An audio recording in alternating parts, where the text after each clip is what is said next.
নমস্কার।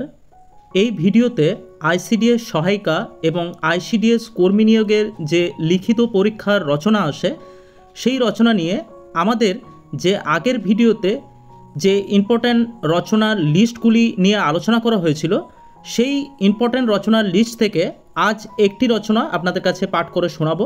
আপনারা যদি সেই আগের ভিডিওটি আমাদের চ্যানেলে না দেখে থাকেন তাহলে অবশ্যই সেই রচনার লিস্টগুলি অবশ্যই প্রথমে একবার দেখে নিতে পারেন এবং আমাদের এই চ্যানেলে সেই রচনার লিস্টের প্রত্যেকটি রচনা নিয়ে আলোচনা করা হবে। অবশ্যই আমাদের চ্যানেলটি আপনারা সাবস্ক্রাইব করে রাখতে পারেন। আমাদের এই চ্যানেলে আইসিডিএসের বিভিন্ন রকম প্রশ্ন উত্তর এবং আইসিডিএস ম্যাথ রচনা নিয়ে ভিডিও আসতে চলেছে। আপনারা সাবস্ক্রাইব করে রাখলে তা নোটিফিকেশনের মাধ্যমে আপনাদের কাছে সেই ভিডিও পৌঁছে যাবে। তাহলে অবশ্যই সে সমস্ত ভিডিও পাওয়ার জন্য চ্যানেলটি সাবস্ক্রাইব করে রাখতে পারেন এবং এই ভিডিওটি ভালো লাগলে একটি লাইক দিয়ে আমাদের উৎসাহিত করতে পারেন। প্রথমে বলবো, যে কোনো রচনা লেখার সময় আমরা প্রথমে যদি তাতে একটু সংক্ষিপ্ত বিবরণ এবং তারপর পয়েন্ট ওয়াইজ যদি সেই রচনার যে মূল বিষয়বস্তুগুলোকে ব্যাখ্যা করতে পারি তাহলে সেই রচনাটি একটি ভালো মানের রচনা হবে এবং সেটি অবশ্যই 150 শব্দের মধ্যে হতে হবে। আজকের যে রচনাটি কথা বলবো আমরা এই ভিডিওতে, সেই রচনাটি হলো একটি অঙ্গনওয়াড়ি কেন্দ্র কিভাবে চলে ও সেখানে কি কি কাজ করা হয়। এটি কিন্তু 150 শব্দের মধ্যে আপনাদের যে আইসিডিএসের ফাইনাল পরীক্ষা হবে সেই ফাইনাল পরীক্ষার মধ্যে অবশ্যই আসতে পারে। এটি একটি গুরুত্বপূর্ণ রচনা। অবশ্যই আপনারা পুরো ভিডিওটি দেখবেন এবং রচনাটি ভালো লাগলে আপনারা সেটি খাতায় লিখে রাখবেন। পরবর্তী ক্ষেত্রে আপনাদের সেটি পড়তে সুবিধা হবে। প্রথমে এই রচনাটি লেখার আগে আপনারা প্রথমে উপরে লিখবেন একটি অঙ্গনওয়াড়ি কেন্দ্র কিভাবে চলে ও সেখানে কি কি কাজ করা হয়। সেটি প্রথমে উপরে লিখবেন এবং তারপর সংক্ষিপ্ত বিবরণ বলে একটি পয়েন্ট করবেন। সেখানে লিখবেন অঙ্গনওয়াড়ি ভারতের এক ধরনের গ্রামীণ শিশুর পরিচর্যা কেন্দ্র। এটি 1975 সালে শিশুদের ক্ষুধার্ত ও অপুষ্টি মোকাবিলা করার জন্য ভারত সরকারের ইন্টিগ্রেটেড চাইল্ড ডেভেলপমেন্ট সার্ভিসের প্রকল্পের অধীনে অঙ্গনওয়াড়ি শুরু হয়েছিল। এটি ভারতের জনস্বাস্থ্য পরিচর্যা ব্যবস্থার একটি অংশ।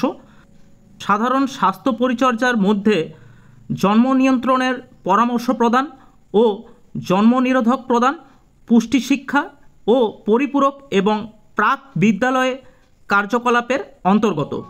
এরপর আপনারা সেকেন্ড প্যারাতে আসবেন। সেকেন্ড প্যারাতে এসে লিখবেন অঙ্গনওয়াড়ি কেন্দ্রগুলি শিশুদের পুষ্টি, স্বাস্থ্য এবং শিক্ষার জন্য কাজ করে। এখানে শিশুদের জন্য বিভিন্ন ধরনের সেবা দেওয়া হয়, যেমন এরপর নিচে একটি পয়েন্ট করবেন পুষ্টি বলে, তার আন্ডারে লিখবেন শিশুদের জন্য পুষ্টিকর খাবার দেওয়া হয়। গর্ভবতী মহিলাদের এবং শিশুদের জন্য পুষ্টি সম্পর্কিত পরামর্শ দেওয়া হয়। তারপরের পয়েন্টে রক্তাল্পতা প্রতিরোধ, ওজন বাড়ানোর জন্য বিশেষ কর্মসূচি পরিচালনা করা হয়। এরপর পরের পয়েন্টে লিখবেন স্বাস্থ্য। সেখানে লিখবেন শিশুদের নিয়মিত ওজন এবং উচ্চতা পরিমাপ করা হয়, শিশুদের টিকাদান করা হয়, শিশুদের স্বাস্থ্য সমস্যা থাকলে চিকিৎসার জন্য পরামর্শ দেওয়া হয়, মায়েদের স্বাস্থ্য সম্পর্কে সচেতনতা বাড়ানো হয়। তার পরের পয়েন্টে লিখবেন শিক্ষা।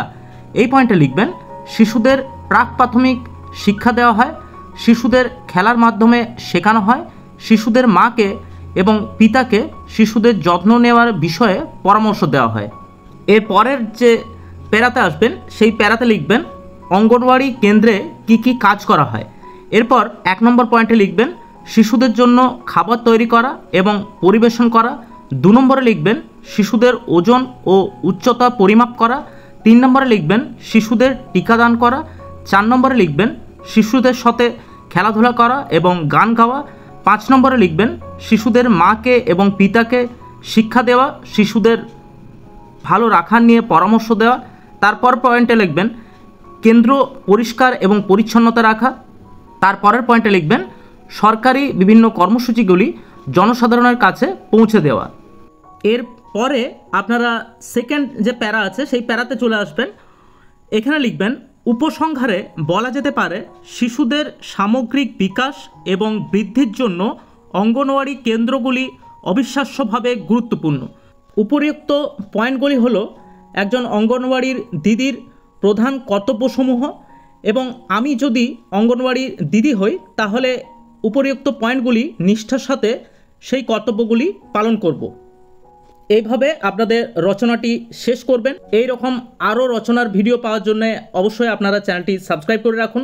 পরবর্তী ক্ষেত্রে আরও ভিডিও আসছে আইসিডিএস নিয়ে। পুরো ভিডিওটি দেখার জন্য ধন্যবাদ।